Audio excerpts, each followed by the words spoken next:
Hi, students. In this video, I just want to say a few things about um, the last section of Frankenstein that we're reading this week, from about page 141, 146, something like that, um, to the end, which was, I think, page 216. So in the last PowerPoint video, we were seeing Frankenstein and the creature confronting each other, and the creature says, look, if you want me to stop murdering people, basically, you need to give me a wife. You need to give me a companion, because nobody will talk to me. I can't, everybody is so frightened by my appearance that I can't connect with another living being, and it's misery. So that is what I need most. I think one of the things that's really interesting, if we're thinking about the question, is what does it mean to be human? At 2 or 3 points in the novel, I think Frankenstein says it at one point and the creature says it at one point. They both sort of say, a human is not just a being who eats and sleeps. So they sort of say, and I think they both say at different points, like, life would be simpler if all we needed was food and a place to sleep. And I think at this moment, in this confrontation between Frankenstein and the creature, Mary Shelley seems to be exploring this question. Humans have needs beyond, physical needs. They have needs for companionship and friendship and love and connection. When Frankenstein, when the creature is, witnessing the life in the DeLacy family, that's what he wants. And in a way, it's kind of what we all want, right? Human connection. So if you're exploring in your essay too, that question of what is it to be human, you might think about that. Both Frankenstein and the creature need a friend, and Walton's talking about a friend too. It comes up again and again, the importance of friendship and human connection throughout the novel. So there's a lot of mirroring and doubling going on at this point in the novel. The creature says, I've got to have a partner if I'm going to stay alive, or if I'm going to stop murdering. And then at the same point in the novel, Frankenstein's father comes to him and says, hey, you're so miserable. You've been promised to marry your cousin Elizabeth, who's not really a cousin, but somebody they've taken in. You've been promised to marry her, but if you don't really want to do that, if that's one of the reasons you're so unhappy, just tell me, we'll work it out. And Frankenstein says, no, there's nobody I love more than Elizabeth. And he says, my future hopes and prospects are entirely bound up in the expectation of our union. So Frankenstein is taking for granted that he's going to be able to marry Elizabeth when he gets this other stuff sorted out. He's very clear he wants that. But that's not an option the creature has, right? The creature's dependent on Frankenstein for getting a companion. And so they have very different options. And then, there's also this interesting difference in the options Frankenstein and Elizabeth have. He decides, that before he can marry Elizabeth, though, he has to make this companion for the creature. And to do that, he needs to go to England. So he says to his dad and to Elizabeth, hey, I'm going to take off and go to England for 2 years.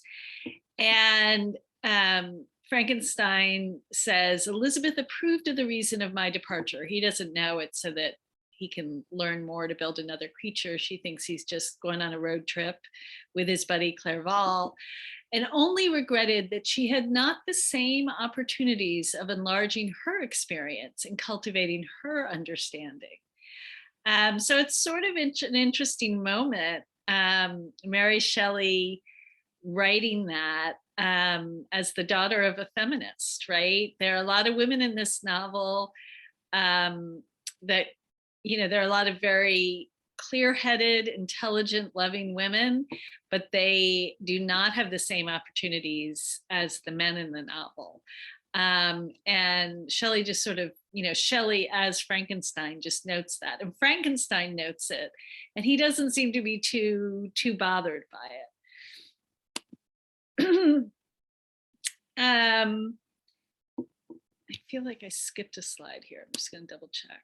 Nope, I guess that's it.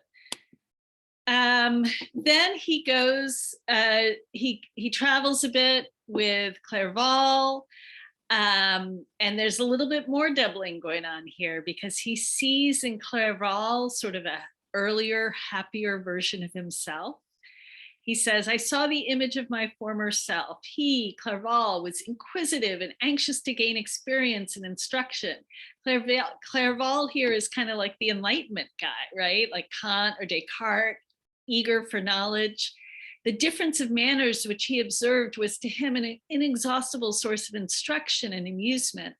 He was forever busy, and the only check to his enjoyments was my sorrowful and dejected mien. Mien just means his face.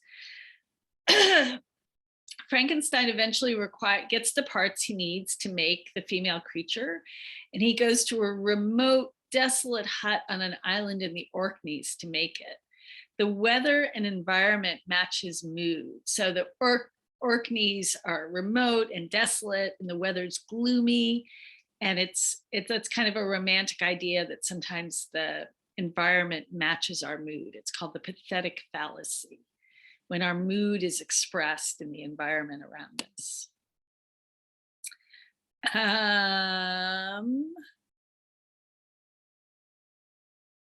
Yeah, and then we talked about how Clerval was the happy mirror. He's low on this trip in the Orkneys. And then after deciding to make this creature and going away to make her, he then, in chapter 3 of volume 3, destroys the female creature he was close to completing. And it's a really interesting moment. He's like, I don't know what could happen with her. It's kind of interesting too, because before, when he created the creature, he's just like, creation is good, science is good, knowledge is good. Here, I'm going to make this thing. And then he was horrified by what transpired.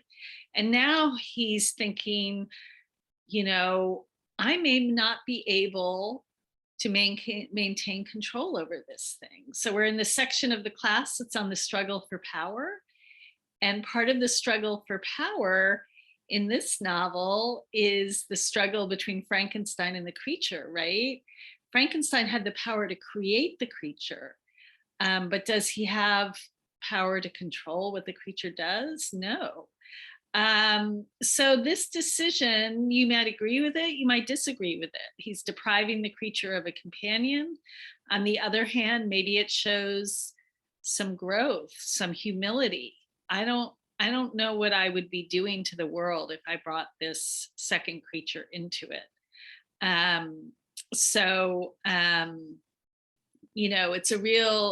It's something to consider.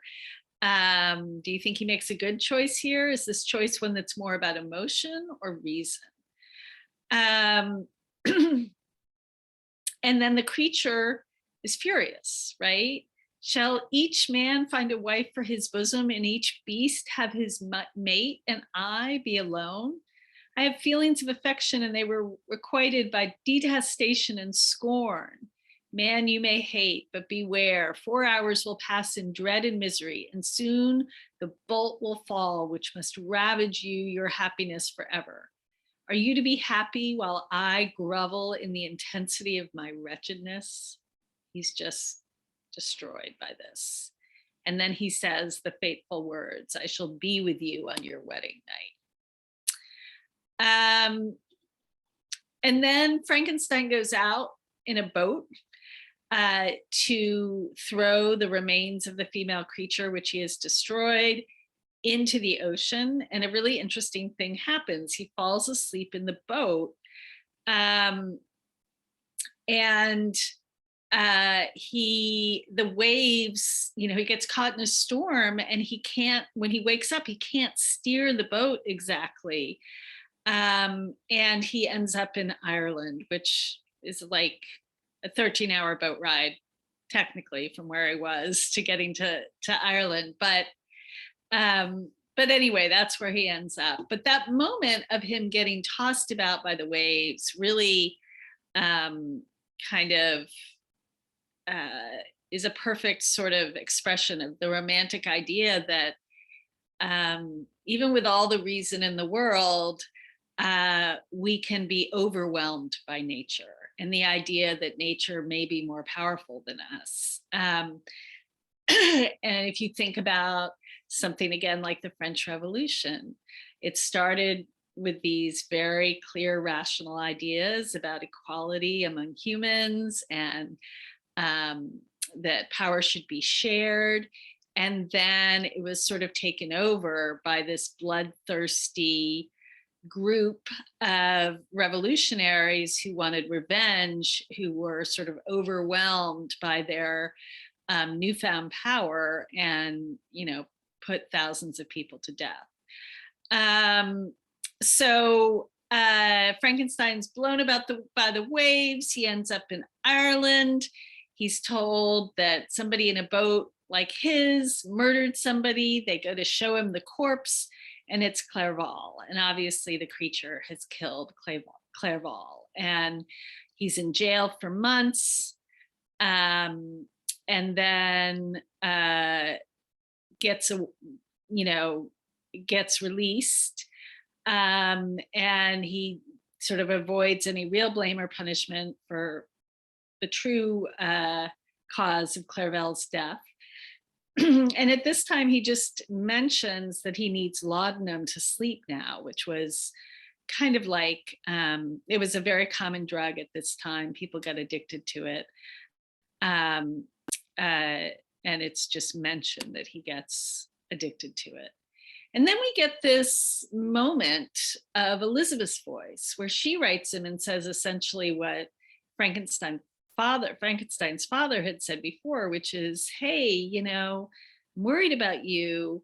You seem so unhappy. Look, if you love somebody else and don't want to marry me, you don't have to." And he says, "No, I love you. But if you're thinking about heroes and heroism in the novel, you might look closely at Elizabeth's letter in chapter 5, page 181. She's very generous, and she's very clear in what she offers him. And she doesn't have a lot of power in the novel, but it's interesting to see how she proceeds in the face of all this tragedy, in the face of Frankenstein taken off to England for 2 years, she just sort of supports him every step of the way. And you might think about Justine is also very clear-headed, very noble in the face of a lot of tragedy. And also another woman to consider is Margaret Savy, the sister of Walton, who he's addressing all these letters to. We only get a sense of her from the way he writes to her. But you might think about how these women, how their position in the world is different, how their options are different, and how they navigate those options. And then there's just kind of a bloodbath, right? Elizabeth is murdered by the creature on their wedding night. Frankenstein's father dies of heartbreak after that. Frankenstein himself kind of goes mad and is put in an actual prison for a while. And then he sort of kind of snaps out of it and decides his one main, remaining possible meaning to his life is to take revenge on the creature. He says, and now my wanderings began, which are to cease but with life. I have traversed a vast portion of the earth and have endured all the hardships which travelers in deserts and barbarous countries are wont to meet. How I have lived, I hardly know. Many times have I stretched my failing limbs upon sandy plain and prayed for death. But revenge kept me alive. I dared not idle and leave my adversary in being. So my one last thing, I'd rather be dead, but I can't die until I've vanquished, until I've killed the creature and taken revenge. And when Frankenstein finally decides to get this revenge and starts to chase the creature, the creature seems kind of satisfied by this. He kind of leaves Frankenstein clues. We talked about how the creature is kind of Frankenstein's child, and it sort of reminds me of, a little kid acting out so their parents will pay attention to them. That's kind of Frankenstein at this moment. He likes the chase. He's satisfied by the fact that Frankenstein is finally coming after him. And it sort of makes you wonder, are the creature and Frankenstein the ultimate couple who need each other in Frankenstein? There was no one else who understands them or can possibly understand their experience. Frankenstein doesn't share what he's done with anybody. Only the creature knows. And only Frankenstein understands where the creature came from and who he is. So it's a weird kind of symbiotic relationship.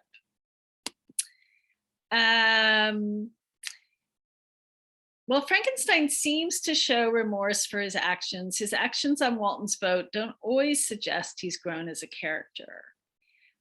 He thinks back about his life earlier and he says, I felt as if I were destined for some great enterprise. My feelings are profound, but I possessed a coolness of judgment that fitted me for my illustrious achievement. This sentiment of the worth of my nature supported me when others would have been oppressed, for I deemed it criminal to throw away in useless grief those talents that might be useful to my fellow creatures. And when, so he sort of kind of looks back with longing on, I had so much promise and things could have been so good and I was so happy and looking to the future. And then this terrible thing happens, but he doesn't really seem to take responsibility for it. And then when Walton's sailors want to mutiny, he scolds them. He tells them to be, are you so easily turned from your design? Do you not call this a glorious expedition? And wherefore was it glorious? Not because the way was smooth and placid, but because it was full of danger and terror. Because at every new incident, your fortitude was to be called forth. So he sort of scolds them for wanting to turn back, for wanting to go home when the ship is almost destroyed by ice. So at that moment, you kind of wonder, has he learned anything? He's been overpowered by nature in so many ways, on the boat, in the storm, by creating the creature. The creature is a kind of thing he created that has overpowered him. But to these sailors, he's like, press on, don't stop, don't reconsider, just go forward. One moment, though, that may make it seem like maybe he's learned his lesson is at some point, Walton says to him, tell me how you made the creature. And he says, oh, no. I would never share that with anyone because it's had all these unintended terrible consequences. And that's a very interesting moment when you think of like Diderot and the Enlightenment, right? Diderot was like, we gotta document all the knowledge we have and spread it and get it out into the world. And more knowledge is, the more knowledge, the better. And now, after everything Frankenstein's been through, he's like, I don't know. Are there some kinds of knowledge we shouldn't have? Should we all have the ability to create a human being, if that's what the creature is? And that's, a debate. Um, so that's a very romantic idea too, of is all questioning, is all knowledge good? Are there other things we should consider besides science and technology? um, are all technological advances good? We're still having that debate today in the 21st century. um, should everybody know how to make an atomic bomb? I guess that information is out there, but not everybody has the materials, right? Fortunately. There have been debates about 3D printers. People can make guns with 3D printers. Is that technology people should have? Should all knowledge be shared? Is there a danger in having certain kinds of knowledge be out there? Could they be abused? This debate comes up with cloning. Should humans be cloned? What could somebody do if they were able to clone humans? So these questions raised in Frankenstein are very much still with us today. So we're wrapping up, as we wrap up Frankenstein, we're wrapping up this unit on the struggle for power. And one of the things you might think about in the novel is who has the power and how do they get it and how do they maintain it? Walton sort of frames the whole story. He starts the story with his letters to his sister. And then the story ends up with him telling us what happened to Frankenstein and the creature. The creature kind of gets the last word, though. He says, I'm going to go off, and commit suicide now. Why does he get the last word? Does Frankenstein have power? How does the power shift in the novel? And what does that suggest about the relationship? We've been looking at in the Enlightenment, the struggle for truth, and the emphasis was on rational thought and science and scientific development. But science may not have all the power in this novel. And you might think too, who are your sympathies with? You might think, who wins? Does anybody win? Who's heroic? Is anybody heroic? And in what way is this novel a reaction to the earlier period of the Age of Enlightenment, when rational thought was seen as kind of the only thing we know, the only thing we need to be human? I think, therefore I am. So those are some things you might think about as you finish the novel and as you start your essay too.